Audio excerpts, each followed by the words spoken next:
if we could address you directly right now. Everything comes full circle. That's number one. I don't tell him what questions to ask me. There are a lot of people around town that have the same question. Brush my teeth. I'm a good wash in the morning. I can't confirm or deny. You know, just keep going a little bit longer here, Mike. Keep going a little bit longer. UHD2 Bridgeport, ESPN Radio. This is Yankees on Deck. Welcome back to Newhouse Afternoon. I'm Jackson Cowan alongside Samantha Barlow, Geraldine Paulia. It's been a while. It's been about a month. How are you guys doing? I'm doing good. Definitely missed you guys. Missed the show. Glad to be back. Same. Echoing that sentiment pretty heavy. We've been talking about it for the last couple of weeks about how much we miss being here, so it's nice to be back at the desk and with the team. Yeah, for some reason, March Madness, I think they were broadcasting on instead of us. Not really Come sure. on. Not really sure what was going on there, but you know, it is March what it Madness? is. Yeah. Only one of the biggest sporting months of the year. That's all. Which, speaking of, I think we should get right into it. But just want to remind everyone, we got push our buttons at the end this week. We're talking transfer portal, what's going on, whether or not that's going to bother us and things like that. We're going to talk a little bit of men's, women's college basketball, the tournaments, Syracuse men's and women's lacrosse, and then we're going to talk about the NHL playoff picture. Us three hockey fans. Yeah, unfortunately, don't know how many New York teams are going to be mentioned in that conversation, but Or Boston. Well, I mean, here in Syracuse, we try to focus on the New York teams, Jody. I guess. I think Tampa Bay, hopefully though, Sam should make it. They already clinched. No, they're clinching tonight. They have the opportunity to clinch tonight. Yes. Okay. So sorry, jumped the gun there. That's okay. You can jump the gun because they're coming for it. I'm pretty confident in the team, so I'm not worried about it. I have faith in them. That was the Maple Leafs that clinched. The Maple last Leafs night, clinched. sorry. Yeah. There you go. Same colors. Close enough, but Anyways, don't say that to a Lightning fan. Geographically, they're a little separated. Also, kind of rivals in the Atlantic Division, but we don't need to get into it. Yeah, like. Before we get too off the rails, though, just want to circle back to the topic at hand, March Madness. The Final Four coming up this weekend. The men's on the 5th. That's going to be exciting stuff. So Auburn, Florida, Duke, and Houston, the last teams remaining. We kind of talked about it briefly before the show started. Not a lot of upsets so far. What have you guys kind of seen, and what did you see in the tournament so far, Geraldine? I'll start with you. I mean, like you said, Jackson, it's just a typical best of the best. We have 4 number 1 seeds now in the Final Four, which I don't think we've really seen a whole lot. I think the first time was 2008. 2008. Third time ever. Second time ever. Thank you. So that's just clearly not common in March Madness. I mean, obviously madness, so like you think of the upsets, but we've really only had one upset with Arkansas and St. John's in the beginning of the tournament. And now we're just seeing best of the best. So I'm super excited. I mean, all of these coaches have something to prove. Sorry. I'm getting ahead of myself here. All 4 of the coaches have never won a title. Yeah. So that's pretty exciting too. We have a lot of firsts, and I'm really excited to see what goes down. I mean, I think anybody who's been tuning into the show with us for the couple weeks that we've been on knows that I love an underdog story. My favorite thing is people who have never won something before, or it's their first time in a final, or the energy with that is just so electric. Like, everybody's so excited to be there. They have so much to prove, and it just makes for good sports. Like, when you have that much on the line and you've just never done it before, you're pushing so much harder than teams who have experienced that or have been there before. So I think it's super exciting to see this Final Four come together, and it's always fun when you've got best of the best and you quite literally have all of your number 1 seeds. So how much better can it get than that? Not I much. don't know. I like the underdog story, like you just said, Sam. And the Sweet 16 had 1 double-digit seed in it, and one of the first time that's ever happened. It seems like lately, NC State last year was a 10 seed or 11 seed rather in the Final Four. Loyola Chicago a little while ago was a double-digit seed. They made the Final Four, and so just kind of seeing how much it's changed in the last couple of years, specifically this season, I think it's been a little underwhelming. The Elite 8 was 3 2 seeds, 4 1 seeds, and a 3 seed. give me something to write home about. My bracket's ruined because I thought that somebody that people didn't expect was going to make a little bit of a splash, but instead, it's the household names, it's the teams that you pretty much expect, and so that's been a little disappointing. But unfortunately, that's the way it goes.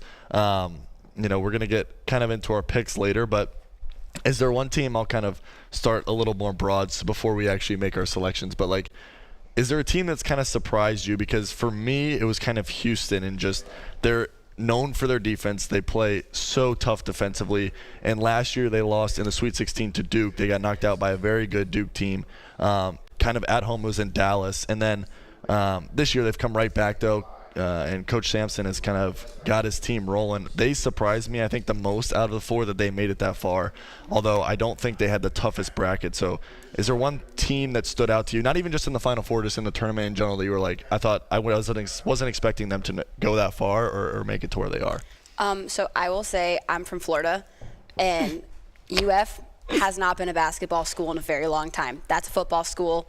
And so seeing them in the Final Four, I know they came in as a 1 seed, but it kind of shocked me just because this is not familiar territory for them, and they're not used to this lay of the land. So I think for me, Florida making it all the way to the Final Four was pretty shocking. I honestly, genuinely thought that they were going to get edged out earlier in the tournament. I really thought that Maryland was going to be the one to take them out. That Maryland team was fun to watch. Yeah, they were fun to watch. They were pretty incredible. They were fighting so hard, and I really did think, especially like at the very beginning of that game, I was like, this might be the one that gets Florida. And so when they managed to beat them and move forward in the bracket, I think that's when I was the most surprised, just because, yes, of course they came in as a 1 seed, so you're expecting them to do well, but I don't think I was expecting them to do this well. I would have to agree with Jackson. I was kind of surprised that Houston made it farther. I mean, with Florida, I think they just have a really deep, solid team. Their coach is really awesome, but Houston here, I just think they're rebounding. Yeah, they're like one of the best rebounding teams. Rebounding and defensive teams in the country. The country, and so that's important, yes, but I think that they lacked a little bit in the offense, and you also need offense to win a game. You can't just win a game based on defense, especially going up against Duke, the number 1, I think, offense in the country now. So I was a little bit surprised, but that's definitely going to be an interesting matchup between the two. Yeah. Go ahead. I think the biggest thing with Houston is they've found ways to win different ways to win depending on who they're playing. When they beat Purdue 62-60, it was just, it's kind of a slugfest, and there's not a lot of scoring, and then they dominated Tennessee. I couldn't believe how bad they made Tennessee look offensively, and Tennessee is a good defensive team rather. They scored almost 70 points on them, and then against Gonzaga, a team that's a lot higher scoring, they held them to 76 points, but also were able to score 81. So for me, Houston has surprised me in that usually when you watch Houston, it's like 60-55. It's not the most fun basketball if you're an offensive fan. If you like defense, go watch Houston all day long.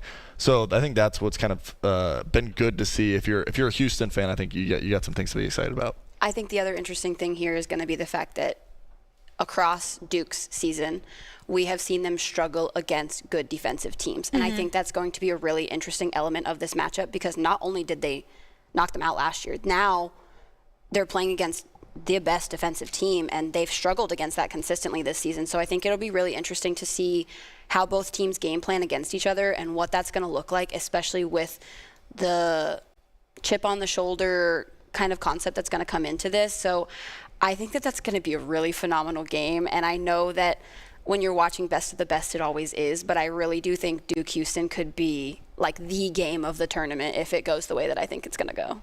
Yeah. I think also when you look at Auburn, like they lost to Duke and they lost to Florida. So two of the teams they lost to, possibly they have to play Florida. They might have to play Duke. So two of the teams that they would have to play to obviously win a title. Yeah. I think that, Sam, what you were saying, that Duke versus Houston game, I mean, it's going to be insane. And I don't want to get too much far into it because I know we'll go over it, but I think whoever's winning that game could be potentially winning it all. I think also on that same point, Duke has been the fan favorite for most of the season. Cooper Flag to win the whole tournament. So I know we kind of talked about very few major upsets, But I honestly think that if Houston takes out Duke, that will be that would be the a big- upset of the Yeah. bracket. Despite them both being number 1 seeds, I really do think that could be the upset of this year's March Madness tournament if that's what happens. I mean, prior Agreed. to the tournament, it was Auburn and Duke, the two most picked teams. So if one of those teams goes down, obviously losing to Houston, like you said, Sam, not necessarily the biggest deal. On the other side, though, in the women's bracket, it's UCLA, UConn, South Carolina, and Texas. I had NC State going all the way, my alma mater. Please. So disappointing. Just couldn't get past Kim Mulkey's squad. They had a little push in the fourth quarter, took a lead, and then I think LSU went on like a 10-0 run, and then it just kind of snowballed from there, and NC State went down. But is there one of these teams that surprised you at all? I know it's 3-1 seeds and a 2 seed again, but any team that's kind of surprised you on the women's side? I don't really want to say it's a surprise necessarily, but I have been very, very impressed with UConn. I think Paige Beckers is coming for blood, and I love that in a player. And so I just think it's really exciting to watch her play basketball and to really like put this team on her shoulders and like push them. Yeah. I think it's incredible to watch. It's her senior season. This is her last shot. Like I think that she's making waves, and I think that's pretty fantastic. I would also like to note, in true Stats Guru fashion, this Final Four is the Gamecocks and the only 3 teams that have beat them in the last 2 years. So I think that's going to make it really, really interesting basketball, because the only 3 teams that have beat the Gamecocks since March 31st of 2023 are now coming up against each other in this Final Four. So That's a good nugget. Yeah. That's a good nugget. Our stats Stats guru guru coming comes in in hot. again. Even after a month off, she's coming in hot. I know. She never fails us. I have to agree with our stats guru. I am loving the way that UConn looks. I mean, Paige Becker, like you said, Sam, nothing is stopping her. I think South Carolina, coming off of that win last season, and they went, I think, undefeated, and they were just a dominant team. I think when you come in again, it's very, very hard to go back to back, and especially with Sam being a senior this year and having this be her last year, she wants to go out on top with the title, and I think you can kind of see that in her style of play. She's so dominant, again, like I said, and she is just making moves everywhere. And there was one game where she had a second half of 40 points, I believe. 40 total. She had, I think, 24, 26 in the second half. But so still, 40 regardless, I was 40 gonna points. say, 40 points is a lot. So either way, like she has She went just a off. fire in her that's no one can stop, I don't think. yeah. Yeah, this UConn team. And in your hometown, Tampa Bay, the Final Four for the women's, that'll kick off tomorrow evening, 7 and at 9:30. The men start on Saturday. We're going to take a quick break. We'll be right back here on ESPN Radio Syracuse on 97.7, 100.1.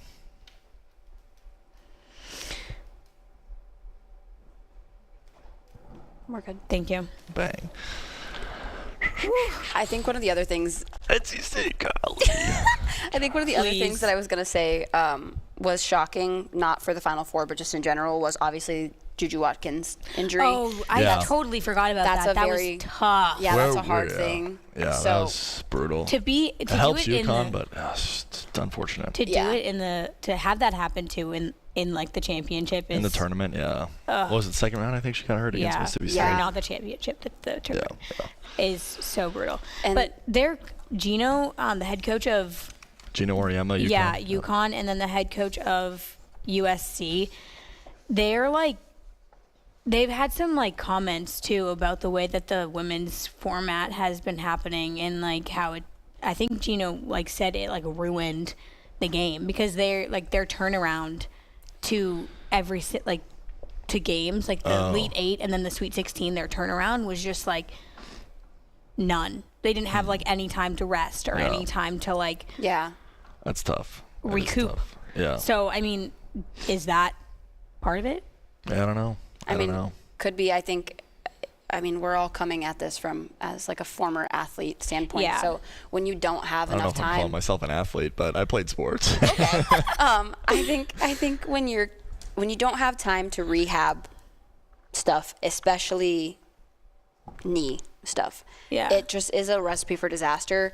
And I mean, coming from it like a scientific standpoint, women are like 30% more likely to tear their yeah, ACL that is than men. wild to me. Isn't that insane? Yeah, Wild. that's 30%. It's like a lot. It's a significant number. I can't remember what the exact number is, but I saw that it's a significantly higher number. Which the problem with the ACL is like, it's a what is it, a ligament? Yeah. So you can't like really do much about it. Yeah, you pretty much just have to stay off of it and rest it. And like the problem with ligament injuries is they're so ligaments, tendons, anything that's any kind of muscle fiber just takes so much longer to rehab. It's not like a bone where you break it and it it heals itself. Yeah. And I think the other thing I will say for Juju, the good news is that ACL, MCL, all of that, the surgeries around that have gotten so much better in the last handful of years that rehab, the turnaround time for it's so much better, and you're so much more likely to come back to your sport afterwards. Yeah. So I do think that's great news. I mean, we used to see it 15 years ago that you tore your ACL, you were done. That was it. Like you were not playing sports anymore. So I think that's incredible news. It's just unfortunate that it had to happen when it had to happen. Right now, yeah, for sure. Hey, NCAA hockey tournament, lots of upsets. Only one of the top 4 teams in it. Go Big Red. They're out of it. I know.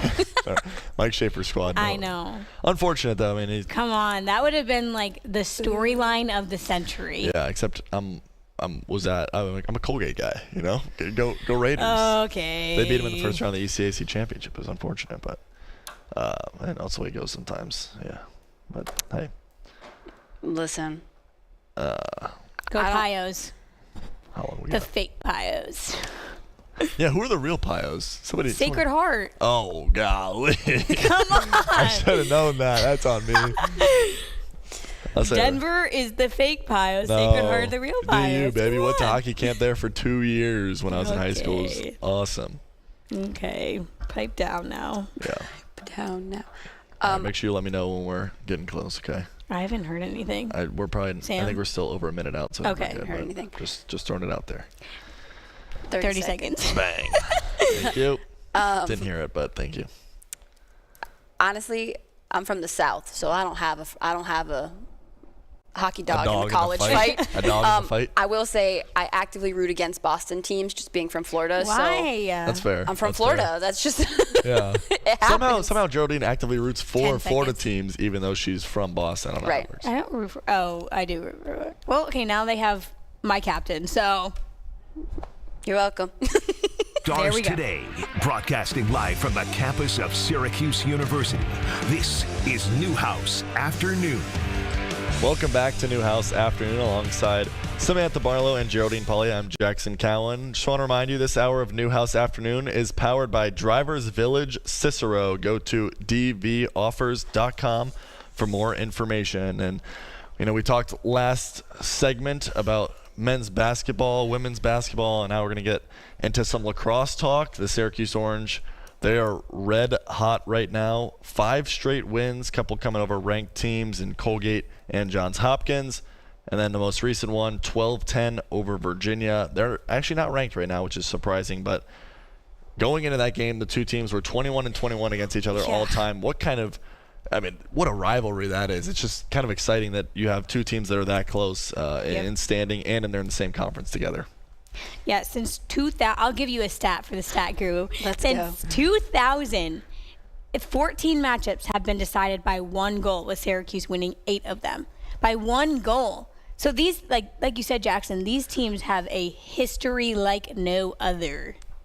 I think the other interesting stat that we have here is not only were they tied 21-21 coming into this, their goal split is 555 to 554. Yeah. What kind of an insane number is that? Like, how do you get it that close? So you want to talk about matchups? It's crazy. Right, that's wild. And that's just across multiple seasons of sometimes one is better than the other and they're still having that kind of play. I think that's what makes sports so exciting, and I love that we have access to that information because it just makes watching the game so much more fun when you know stuff like that. Like when you're coming into it and all right, who's gonna weigh the scales in their favor this time? And who knows, maybe next season we come in and now we're back and tied again. Yeah. Hopefully not. We're rooting for Syracuse always, but always. It's just so much fun to watch stuff like that, and I think it just makes college sports specifically so much more fun when you've got history facts like that in the back of your head. Yeah, well, for sure. I have 2 stats gurus now on either side of me, so that's wonderful to hear that it's going to get numbers thrown at me all day long. There's a reason I'm a broadcasting and digital journalism major, not a mathematics major or something like that. But it's okay. Either way, last year Virginia came to the Dome, I believe. Yeah, came to the Dome. It was 18-17, and that one was like an all-time classic. What a game. And then this one, the Orange, they were worrying me a bit because in the first quarter, they looked brutal. I just thought they weren't ready to play. It seemed like, things were going to go well. And first ACC test, it's really one that you want to come away with. So I was concerned. And it's 5-1 right at the end of the first quarter pretty much. And then all of a sudden with like a second left, Peyton Anderson, thank goodness, getting his first start, the freshman, goes right to the rack, puts the ball in the net. That kid, what a debut for him. He had 2 goals.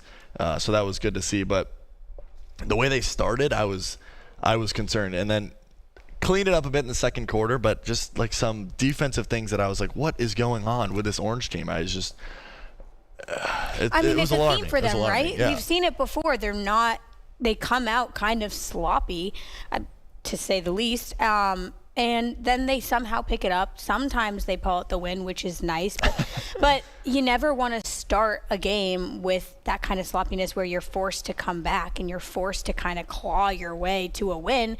So I don't know what it is. Like the first quarter, second quarter, is it jitters? We're nearing the end of the season, guys. Like, we shouldn't have these jitters.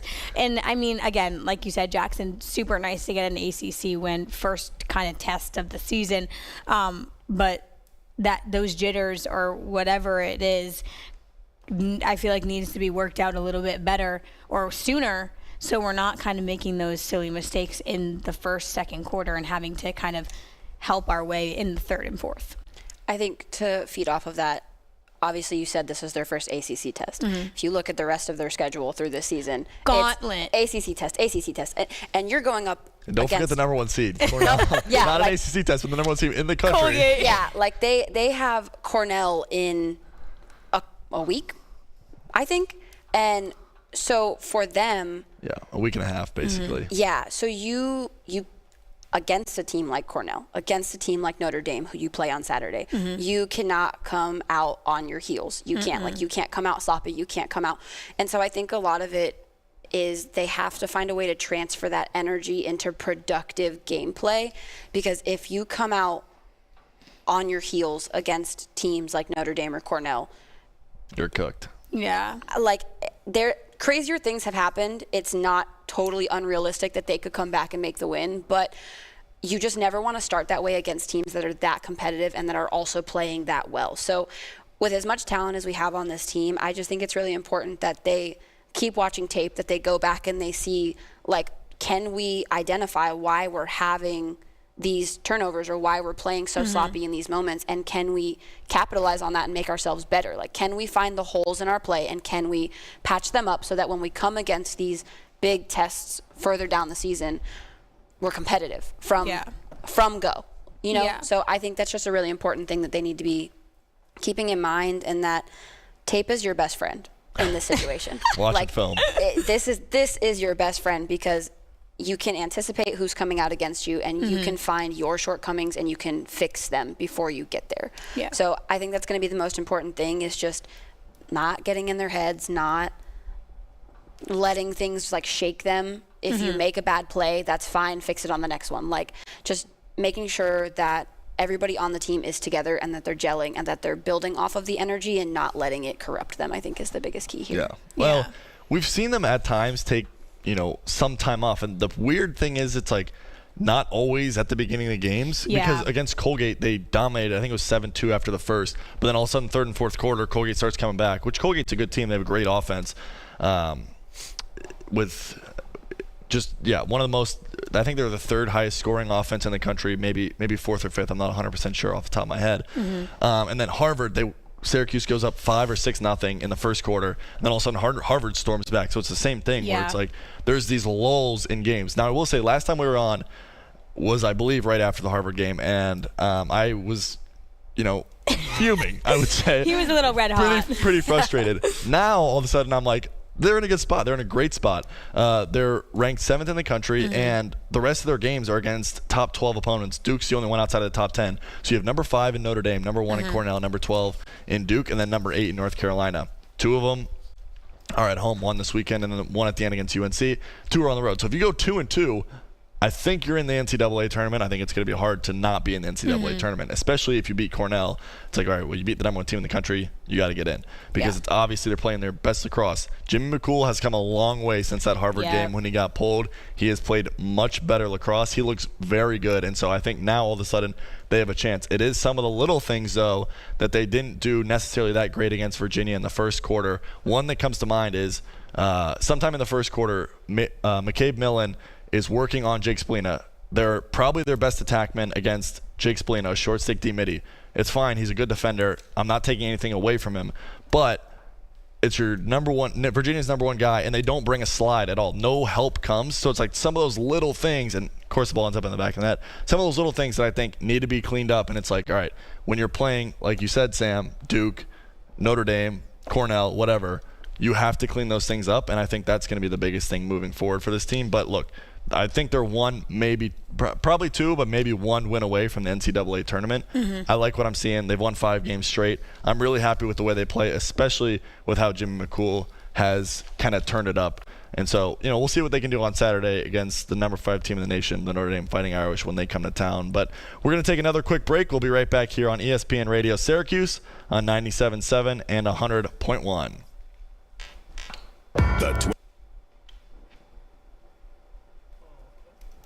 We're good. This is another stat for you guys. Syracuse is one of the best at controlling possessions, averaging over 32 minutes. Second best in the country. Bang. Bang, bang. Which, honestly, which surprises me, low-key. No, Jimmy Mullen's been money. He's so good. I should have said it's the tale of the 2 Jimmys. Jimmy McCool and Jimmy Mullen have been 2 of their best players. True. Okay, but I will say Mullen's 6th in the country right now for faceoffs or something like crazy. When you have that much possession time, you have to be more conscious of those mistakes. I think that's the big thing. That's what I'm saying. When you're dominating these games, you have to be conscious of the minutes that you're dominating, and you have to capitalize on them. If you are dominating like that, you got to come out with more than a squeaked by win, So I think that's going to be really important for them moving forward. And they struggled, though, in the first quarter especially. They had a couple of face-off violations. They didn't have the ball a ton against Virginia in the first half. And so then once they start – and that's kind of going to be the way it is the rest of the way. I think – I should know, but UNC's face-off guy I think is number 1 in the country right now for face-off percentage. So that's coming to town. And face-offs is something that Syracuse women's lacrosse struggled with. Oh my gosh, I know. 17-9 over Yale. What are they doing? I know that was a tough loss. Yeah, it is. I think tough. I'm a little confused because some of the rankings are on here, but Yale is ranked 13th in women's lax, and so Syracuse the rest of the way they have so many ranked teams. It's just the whole season they've had so many ranked teams because Stanford's 9, and then Boston College. What a way to end the season! 13-0, the Boston College Eagles. We love that. And it's not even at home. I don't know if it makes a difference. You're playing the best team in the country. That's fair. Yeah. I will say this might be a glass half full kind of view on it. Look, even they're both teams, ranked. I think it's okay. Listen, even the best teams have to lose sometimes. True. And the way that they've been performing without Olivia Adamson, I think, has been fundamental. When we were on the show a month ago, we were a little nervous with her being out. We were like, I don't know how they're going to put this offense together. I don't know what they're going to do. Draw controls have been a bit of a struggle, but they've found other areas, Yeah, and when you have somebody like Emma Ward, that's a leader. Even when she was had that hand injury when she was wearing that glove, she was still so dominant. And I think her leadership is so important because she never, if you pay attention to the way she plays, she never plays like she's defeated, even if they're not playing well. She brings the energy to that team, and I think that's so important, especially when one of your other big offensive pieces is out. So I think them having her is just so crucial. And again, even the best teams have to lose sometimes. So maybe this loss against Yale is a good eye-opening moment for them going into the latter half of the season to be like, okay, there's still some stuff that we clearly have to work out, especially before we go up against BC. So, you know, it's helpful to, I know that this is a crazy way to look at it because anytime you're playing a collegiate sport, a professional sport, losing sucks. Like, you don't want to lose. But sometimes it can be so important for your development, and it can change a season. So maybe this loss against Yale is exactly what they needed to come out for the rest of the season and just absolutely sweep it and then move forward really well into the tournament. So we'll see. I mean, I just think BC is... There's always going to be a scary team like and that. And it's at home. But it's in Boston. Gosh darn it. The game? The Final Four is. The Final Four. Yeah. But for listen, women's lax. You want to talk? 30 seconds. Thank you. That was weird. Are we going straight into... Well, I think we should talk about lacrosse. Yeah, women's lacrosse a little bit, and then we'll get into... Shout them out. I might keep it brief. Then we get into hockey. Don't worry, guys. Have some pretty good fun facts for you on this one, too. Oh, let's go. I can't wait. All right, we're going to get right into that. 10 seconds. We'll just kind of say. Ours Today, broadcasting live from the campus of Syracuse University. This is Newhouse Afternoon. Welcome back to Newhouse Afternoon. I'm Jackson Cowan alongside Samantha Barlow, Geraldine Paglia. We just kind of finished talking about the women's lacrosse team here at Syracuse. Tough loss to Yale yesterday, 13-10. Little afternoon game on a Wednesday. On a Wednesday afternoon, love that. Just kind of getting out of class and go up to New Haven, Connecticut. Women's team struggled a little bit, but they've had a tough schedule, and so kind of just grinding their way through. They go to Cal this weekend on Saturday. That game's at 6 p.m. And then Virginia Tech, Boston College. Number one team in the country. I think they're 13-0. Final game of the regular season. Let's go. It's kind of at home. It's at CBA, Christian Brothers Academy here in Syracuse. So home game, but not in the Dome. But tough way to end. But that'll be a great measuring stick going into the tournament for the women's lacrosse team. Just kind of see how they're doing. But the sport probably we all are maybe most excited about. We have, depending on your team, you have between 6 and 10 NHL hockey games left before the playoffs, which start on April 20th. I am fired up, and mainly because the Canes clinched the playoffs last night. I'm a Canes fan, and it's super exciting stuff, Geraldine. The Bruins have been fantastic lately. Guys, do not get me started. I knew this was gonna happen. Don Sweeney. You ruined my team. You took our captain away from us, and then you traded like 3 of our top players to divisional rivals. Wow, thanks. Awesome. And now we're on like a 6-game losing streak and have no shot at the playoffs. So, love. But I'm not mad about it. 6-game losing streak, 1-8-1 in their last 10. And they're at the bottom of the East, so it goes from bad to worse. It's been a struggle for Boston. Brad Marchand in the Panthers sweater actually rips my heart out every single time. He's played 2 games with the Panthers now, and he has a smile on his face, but I don't. Understandable. And another team in Florida, Sam, the Lightning. They have a chance tonight. To lock up the playoffs. How are you feeling about your Lightning squad? I'm feeling pretty fantastic. So if there's one team that I ride or die for every day of the week, it is the Tampa Bay Lightning. And obviously, I am no fair weather fan for this team. So when they're bad, I'm bad with them. When they're good, I'm good with them. So I'm pretty excited about it. I don't have a whole lot of worries for them. I think short of literally losing the rest of the season, they're fine, they're making it, they're good. So I'm feeling pretty good about that. I think that they have really found their rhythm, especially with a couple of their new additions with that Kraken Lightning swap that they had going on. So I think with Yanni Gourde settling in, I think that's helping a lot. And so it's kind of helpful because I'm a low-level Seattle Kraken fan as well. So when they did that swap, it was really fun to see, just because obviously I'm watching guys that I watch on the Kraken go to the Lightning, and I'm watching guys that I watch on the Lightning go to the Kraken. So that's been pretty cool, but I don't have any worries about them. And if there's one thing I will say to anybody who listens, it's that you don't want to see the Tampa Bay Lightning in the playoffs, because they become a completely different team. And Coach Cooper, like, I'm so sorry, but if he wins the Four Nations, I was telling Sam this the other day, to win a Four Nations face-off cup and then to potentially win a Stanley Cup would be insane for him. I mean, he has the power to do it too. He's a phenomenal coach. Oh, absolutely. And I think the other thing is you've got a couple of the Canadian team guys on this team who are also feeling real fired up from their Four Nations win, and they're all healthy, which is great news. Like, obviously when you do something like that, healthy. Right, you Connor worry. McDavid. Yeah.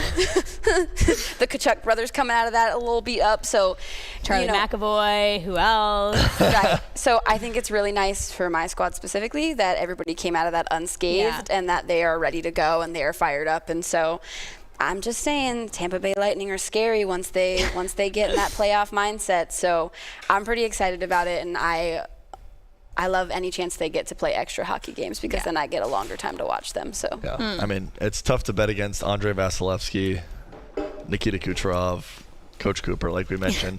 Really tough to bet against those. But in the East right now, New York teams are struggling a bit. But they are tied with Montreal in points. Montreal is currently the last wild card spot with 79 points.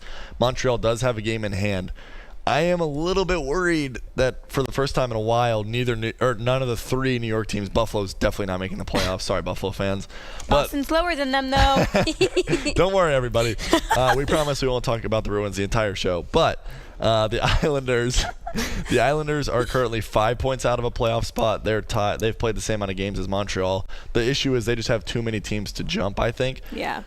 The Rangers, I think, could make it happen. When you have Shesterkin, anything can happen. 5-4-1 in their last 10. There's a chance. The problem is you need guys like Chris Kreider to start playing some better hockey. Yeah. But I think that East wildcard race is what's probably the biggest storyline, because you have 5 teams, Montreal, New York, the Rangers, Columbus, Detroit, and then the Islanders, who are all within 5 points of each other, and I think any one of them could make that final spot. I think Ottawa's pretty solidified. So I think that's the race that I'm watching the most as far as the playoff picture is concerned, because in the East, the top 3 are pretty much set, I think. Yeah, absolutely. I mean, I think it's going to be down to like the last games, like 2, to see if who's in that spot in the wild card. And I mean, we've seen it before, but that wild card spot, if you get in, you have a lot of momentum, because you're like, we have something to prove. And like I said, we've seen it before where a wild card spot will come in and just completely dominate their way to the Stanley Cup.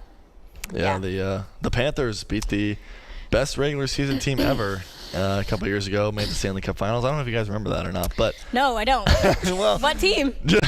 We'll leave that unnamed, but so I mean, it's happened. I also think there's something to be said that when you're playing like playoff type games every single day, that's huge, because all of a sudden you have to win each and every night, and so what it's like to, the physicality, the intensity, it all gets ramped up when you're making that final push. So I think there's something to be said for that as well, of like, look, we've been doing this for it's been win or go home for a month, 3 weeks, whatever. I think that's big as well. Yeah, I think wild card's always one of my favorite parts of the season, just because it's very good hockey. Everybody's they're fighting for everything that they've got to make sure that they can get that spot. So that's always fun. I do want to circle us back to the Winnipeg Jets. What an incredible team this season. What a shock. Love that. Yeah. I will Hellebuck. Connor Hellebuck for the MVP. Going absolutely insane. They're just a incredible team this season. And one of the things that I would like to note, going back to our underdog conversation, the Winnipeg Jets have never seen a Stanley Cup final. So this will be a very important playoff season for them. And, I'm rooting for Tampa Bay all the way, obviously. Like, Tampa Bay's taking the cup. I don't care what anybody says to me. But it would be really nice to see Winnipeg go because it would be their first time in the cup. So I think that's really exciting. I think going back to one of our other clinched teams, the Leafs actually have the longest Stanley Cup drought in the NHL at 56 seasons. Go Leafs, go. Go Leafs, go. So if you are a Maple Leafs fan and you're watching this, I am sure you are also pretty fired up to see your team back in the playoffs.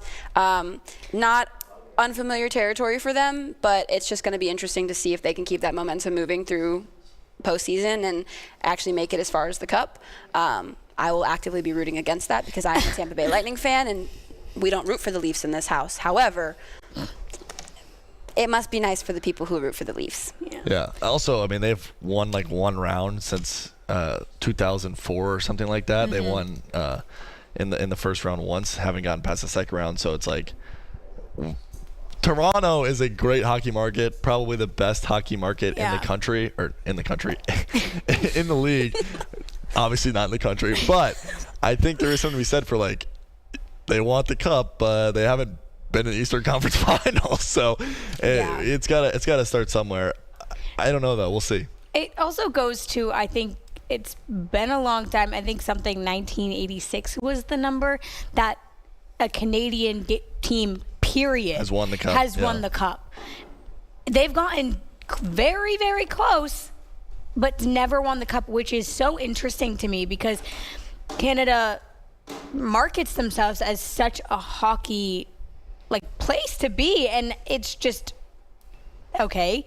But you're not winning a Stanley Cup. And I mean, I know there's Canadians on every team. Yeah, there's Canadians on every team, and there's different players and all of that, but you're coming from a market where hockey is, they live and breathe, and they haven't won. So, I mean, personally, since my team is not making the Stanley Cup playoffs, I would love to see a Canadian team win it for the first time. Toronto Maple Leafs would be really, really cool. Brandon Carlo is now a Toronto Maple Leaf. So last time we were on, you were wearing a William Nylander jersey, I believe. I was. So now I have more to root for the Toronto Maple Leafs. So it's just very interesting kind of how that goes. And I think, too, like, my favorite thing about the playoffs is that you can't really ever tell. Like I was kind of alluding to, like the Panthers didn't even really look like they had a shot at a wild card position and then stormed their way through to the Stanley Cup Finals. I don't think they won it that year. They did not. But they won it the very next year, which is super cool for them. And now they've just been a dominant team. Like there is so many different changes and ebbs and flows when it comes to playoffs. Teams disappear and teams ignite, and you never know. You never know who it's going to be. I think it's interesting you bring up Winnipeg too, because one of the other, like the East, I would say it's who's going to get in. The West, it's like who's going to get the first wild card, because Minnesota and St. Louis are tied. St. Louis has won 10 in a row. They were on fire lately. Minnesota not so much. And the weird thing is, it's almost like I don't want to win, because if you win and you're the first wild card, you play Vegas. If you're the second wild card, you play Winnipeg, who got trounced last year in the first round by Colorado. And so it's almost like, I mean, I don't think anyone's throwing games. You obviously don't want that. But it is a little weird. Like maybe being first isn't necessarily the best thing. And I honestly, you kind of see it in the East too, where like I don't know if Washington, like I don't know if teams would rather play Washington or Toronto in the first round, but we got about 2 weeks left. I think the playoffs start on the 20th. The last day of the regular season is the 17th of April, so I know we'll all be watching. It's going to be an exciting race both in the West and the East for the final wild card, and then also some top spots possibly in the President's Trophy as well. So we'll see. But we're going to take another break. It's our final one here on ESPN Radio Syracuse on 97.7 and 100.1 FM. Sunday. We're good. Ooh, let's go push my buttons. Oh, gosh. La la la. La la la la la.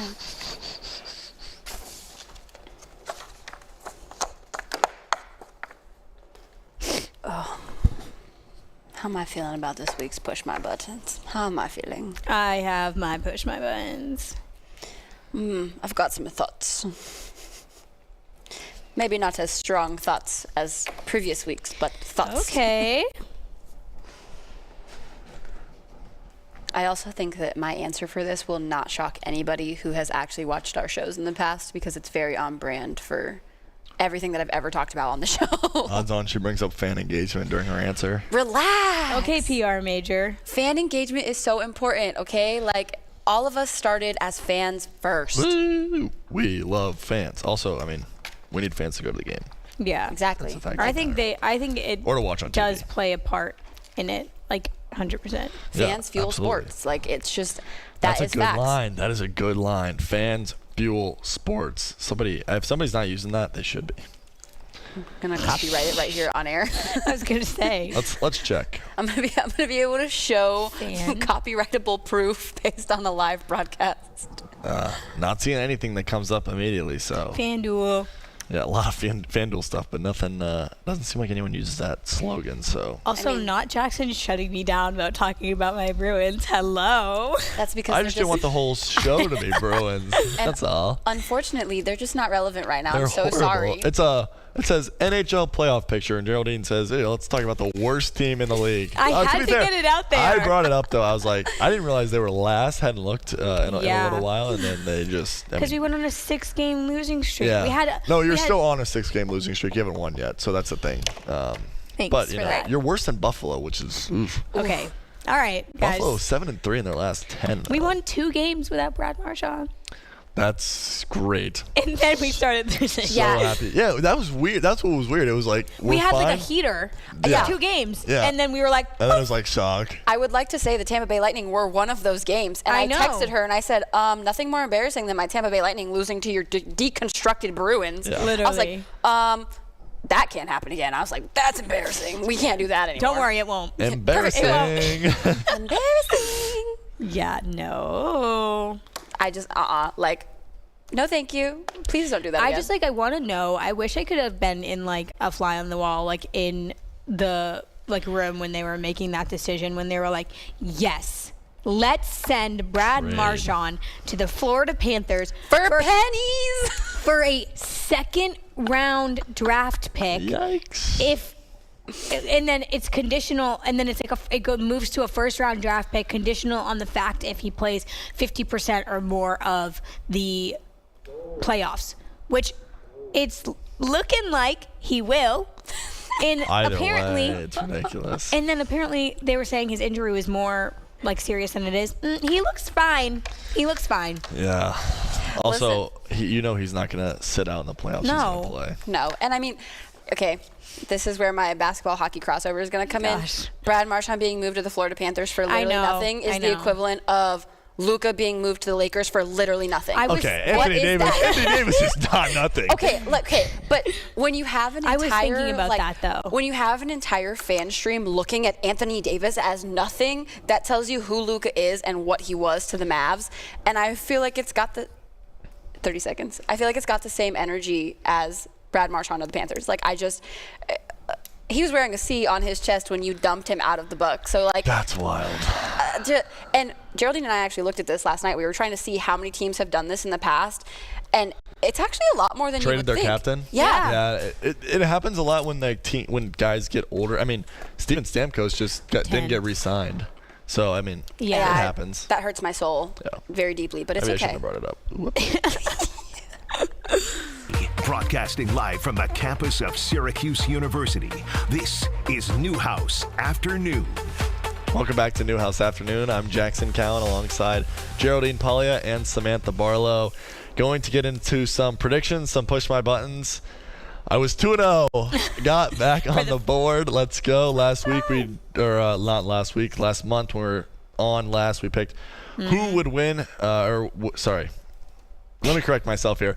Would the women's and men's Syracuse basketball teams make the tournament, make the ACC tournament, that is not the NCAA tournament? I was the only one that correctly chose that they both won, so just want to throw My it out first there. loss. It's I was okay. right. I was right. So right now, Geraldine's 3-1 on her predictions. Sam is 2-2. Yikes. I'm also 2-2, but I'm on a heater. So we're good to go. This week, we are going to pick some championship picks for the Final Four for women and men. We're going to start us off with the women down in Tampa Bay, kicking off tomorrow evening. Sam, I'll start with you. National champ women's basketball. Who is taking it home? I am absolutely 100% taking UConn. I know that that's maybe not the most obvious pick right now, being the only 2 seed, but I really think Paige Beckers is not going to let them lose. I just don't see it happening, and so for me, I think I'm taking UConn over everybody else. I would have to agree with Sam. I mean, we talked about it in the show, but she's dominant, and she's continuing to be dominant, and this being her senior season, I don't think she's going to go down without a extreme fight, kicking and screaming. I am also going to go UConn. I didn't know we were all going to go UConn. Wait, is this the first time we've all agreed on something? I think so. I don't even know what the point of crazy. making the pick was, but whatever. It is what it is. My grandfather started watching UConn when Breanna Stewart was there. He watches pretty much every game, so I'm around a lot of UConn basketball. I think he might ship me off if I did not pick UConn. I also love the way they play defense. I love that Coach Oriema told Paige Beckers at some point recently, hey, you got to be a scorer. I know you want to get your teammates involved, and she's looked good ever since. So I like UConn as well. Switching over to the men's side, though, Geraldine, this time you're going first. Who do you think is going to win the NCAA tournament in men's basketball? This one's so tough. I really don't know, but like I said, I think whoever wins that game between Houston and Duke is gonna win it all. Yeah, we have to pick one. So okay, I'll pick Duke because at ACC. So I think Duke's gonna win it, and I think it'd be really cool if Cooper Flagg won it as a freshman, and then I think he's like the #1 draft pick in the NBA, and that hasn't happened in a really long time. Okay, so I will tout that defense wins championships until I'm dead, and so that would make it seem like I would pick Houston.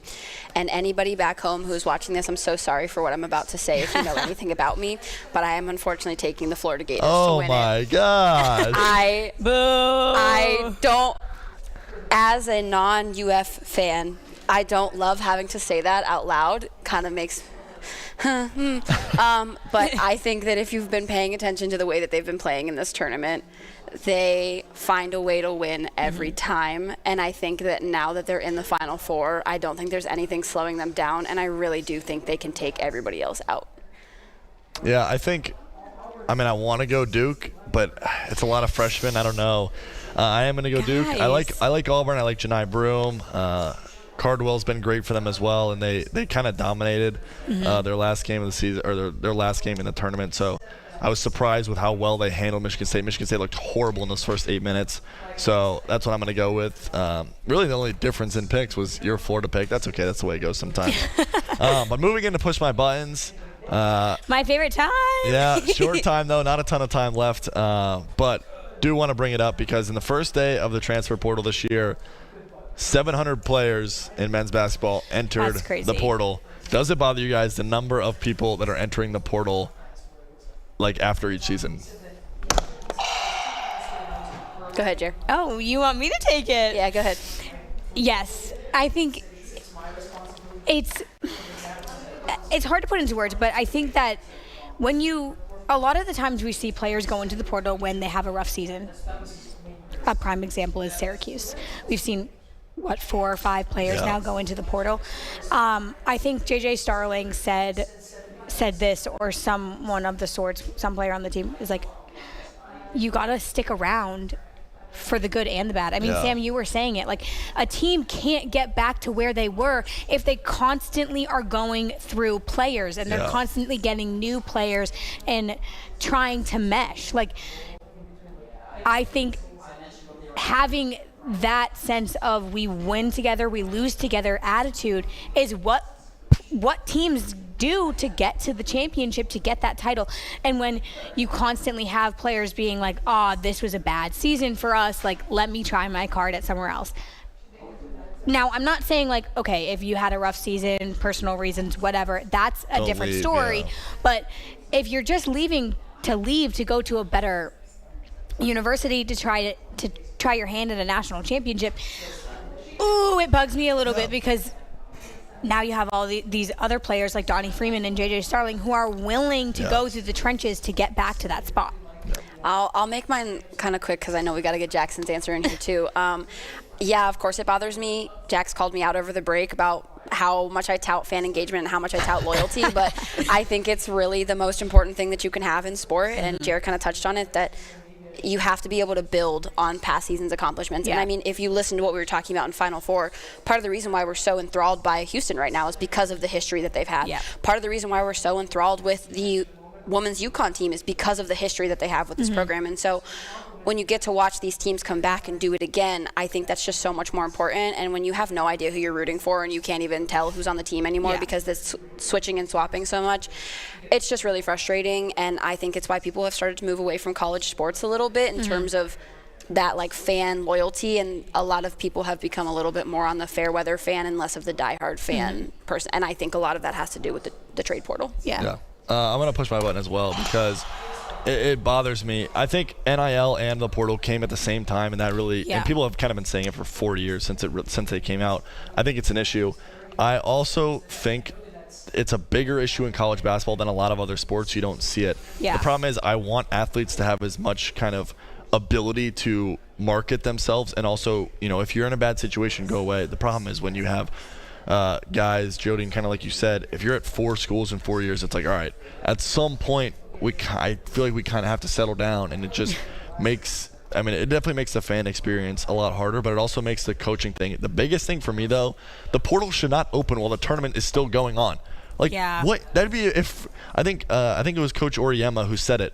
If NBA free agency started midway through the NBA playoffs, that'd be ridiculous, and people would think it's crazy. Why is the portal open and there's still guys on these teams playing basketball? It makes no sense. It's ridiculous that the portal should not open until after the season.